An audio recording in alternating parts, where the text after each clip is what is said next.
good offensive coordinator he was in Baltimore. It just seems sort of like he's a great offensive coordinator. No sarcasm.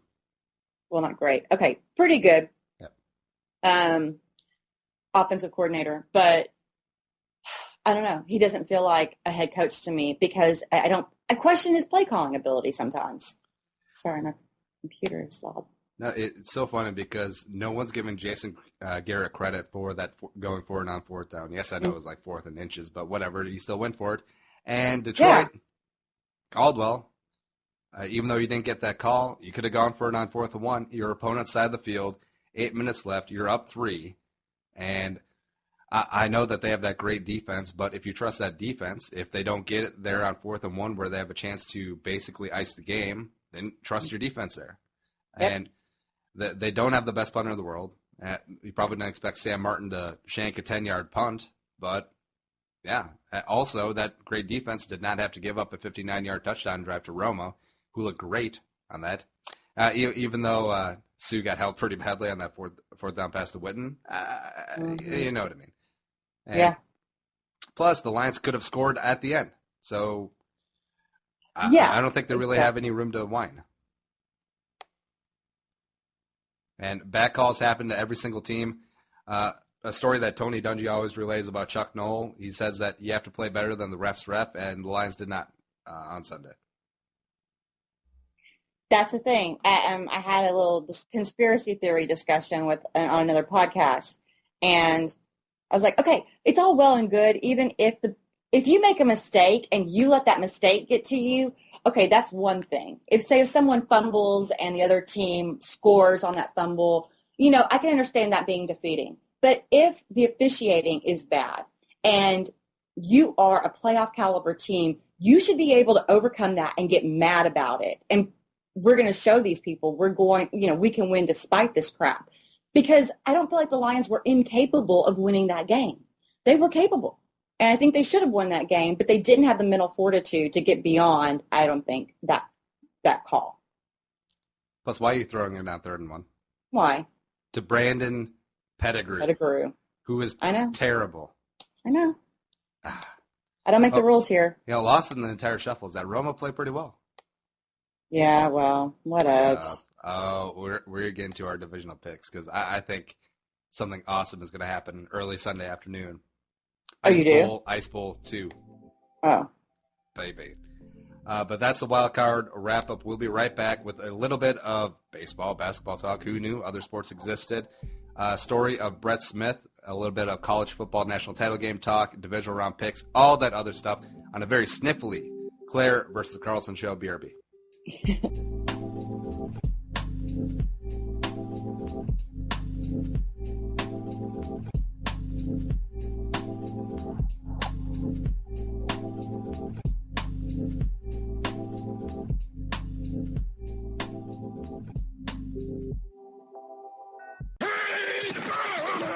Millionaires are being made all season long at DraftKings.com, America's favorite one-week fantasy football site. 1 week fantasy means no season-long commitments. Play whenever you want. Got a player who's hurt? No problem. Injuries won't derail your shot at victory because it's like a new season every week, so you're never stuck with the same players. Pick your team in minutes, and you could be on your way to winning huge cash. This season, one listener turned $10 into $5,000. Another turned $2 into $10,000.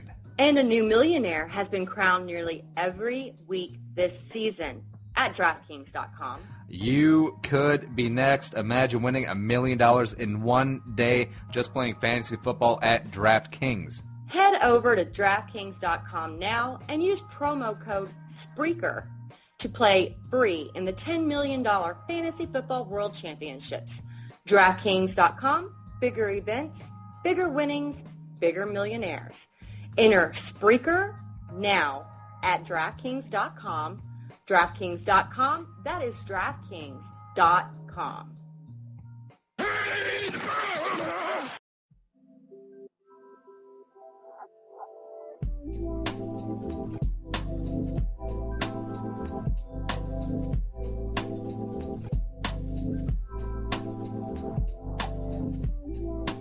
And we are back, fresh off of nasal expulsion, I guess. All right, we both blew our noses, but back again for segment 2 of a very stuffy Claire-vs-Carlson show.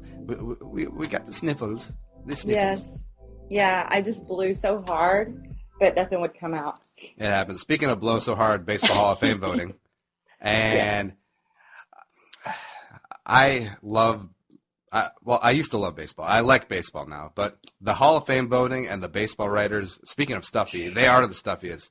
They are. The stuffiest, most holier-than-thou, annoying mofos on the planet. Because Pedro Martinez, surefire Hall of Famer, easily the most dominating pitcher I've ever seen when he was on. And as a very casual baseball fan, take that as you will.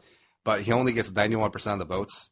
9% of the 1,000-plus voters left him off the ballot. But and I can't even remember the names of the players that were cited. Mm-hmm. But you look at some of the facts that these very unworthy individuals will get homer votes every time. And you're really, I mean, I get you like your team, but it's the Hall of frickin' Fame. You got to vote for Aaron Boone because it's Aaron Boone. Exactly. And you're like, so you really spent one of your votes on this guy who is obviously unworthy because he had something to do with the town that you care about. Yeah. Whatever. It's so dumb. But if you're living under the rock, Pedro, Randy Johnson, obviously got in, and Craig Biggio get in on the second try, as well as John Smoltz on the first ballot. And, yeah, going back to Pedro, 9% of people left him off. You know why they did that? Just so they could write an article about why I left Pedro Martinez off my Hall of Fame ballot. All the clicks, click. It's really, I'm trying to think of the word. It pisses me off. Yeah, it pisses me off too. Because it's sheer pandering for personal gain. It is. It sure is. So, it's frustrating. Can we not just let this be a professional endeavor and take it seriously? Yeah, absolutely. And plus, you get the old crusty writers who will intentionally not vote for a surefire Hall of Famer. Like Tom Seaver only got about 98% of the votes, or 98.2, something like that. And their entire reason is, well, Babe Ruth wasn't unanimous Hall of Famer, so this guy's not going to be, not on my watch. Uh-huh. Yep. It's just funny. The power that people think that they are afforded with their vote. Yeah, and there's just too many voters. And yeah, I don't know. It's hard. It's a tough discussion because I don't think there's a perfect voting method. I think the NFL is closer in that the fact they get all the voters into a room and it's an actual discussion, debate that goes back and forth, not just secret ballot, boom, press it, and on your way. But I also don't like that NFL has a set number of people that have to get in or can get in a certain year. But I guess nothing's really perfect, and this shouldn't be Hall of Fame shouldn't be political. It should be an homage to the beautiful sport that it is, because it's a museum. It's not an office of the President of the United States. Yeah. Well, I mean, I don't know. I feel like people forget that that they receive, the voters in particular, what they receive from the sport. The fact that the sport exists and that they are pretty much addicted to the sport, and they politicize the process of recognizing the most important players in that sport. It loses focus of the whole fact that it's entertainment. It is something that you depend upon to make you happy, and yet you're turning it into, you're bastardizing it. People are bastardizing the situation, and it makes me angry. Not on my watch. The one thing I do really like about the Pro Football Hall of Fame voting is that they're instructed to only care about on-the-field issues, whereas baseball, it's the entire opposite. And Mike Piazza, Barry Bonds, Roger Clemens did not get in yet again. Jeff Bagwell as well. He's never tested positive, but there's always been the cloud of doubt about players of that era. And I think it's a real shame. I think Jeff Bagwell should probably be in. And these other guys, there's no proof for a number of them. It's all conjecture. Exactly it. You're assuming that happened. Yeah, reasonable doubt, sure, but absolute proof or a confession on most of these guys, no, you're playing jury in that case.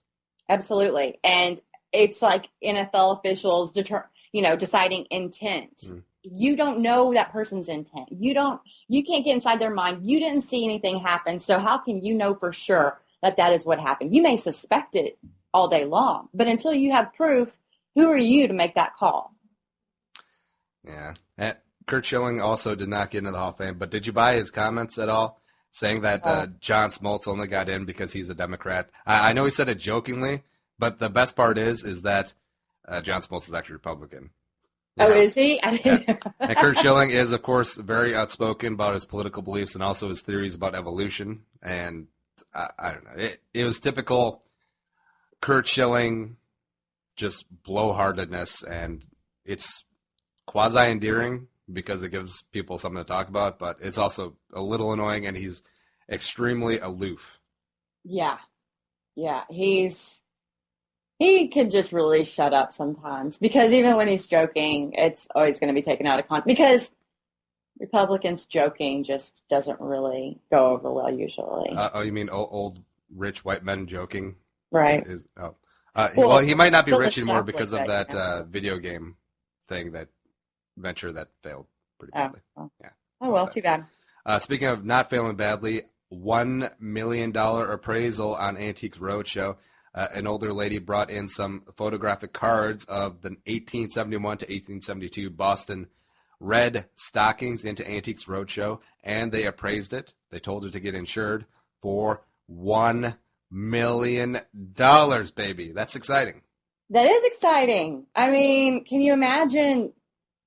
I mean, finding something like it's like winning, a very lower level lottery, but you just get a bunch of money. So that's pretty cool. Good for her. It was her, I believe it was her grandfather's or great-grandfather's pictures, just had them in a drawer. And well, yeah. On the story it said that her great-great-grandmother or something had a boarding house, and that's where the Boston Red Stockings would stay. And she had all those cards from them back there in the late 19th century. So yeah, you have these 100-and-something-year-old cards that are of one of the very early baseball teams in America, and you get a bunch of money for it. Good for you, old lady. Now, the Boston Red Stockings, did they eventually become the Boston Red Sox? That's a bit of a stretch, isn't it? I think so. I don't know. Who knows? Man, now that makes me feel bad that I, like many a child, threw away their baseball cards. Or their parents or their significant others threw away their baseball cards. Because I had a lot. And baseball cards used to be worth a lot back in the day, or at least we thought, and then the market fell out for some reason. I don't really know about all the economics of that, but I remember getting a new copy of Beckett, and I'm looking up all my cards, and that's worth X number of dollars. Yeah, and then it's like, okay. Oh, forget. Yeah, they're gone. So yeah, I'm like that with my parents' record collection, but it's whatever. Oh my God, you would. But it's true. You would be a vinyl head. I'm not a vinyl head. I don't actually own a record player or anything like that. But I mean, you think back to the Sgt. Pepper's Lonely Hearts Club Band cover, and the awesomeness of that, and the fact that I don't know what it's worth or if it's worth a thing, but it's just cool that you had it, and now it's gone somewhere and probably melted in a storage unit you don't even know exists. If you play Sgt. Pepper's Lonely Hearts Club Band backwards, it says that Elvis is dead. Oh. That's what it says. Happy 80th birthday to Elvis yesterday, by the way, because he's still alive. Yeah, somewhere eating marshmallow and peanut butter sandwiches.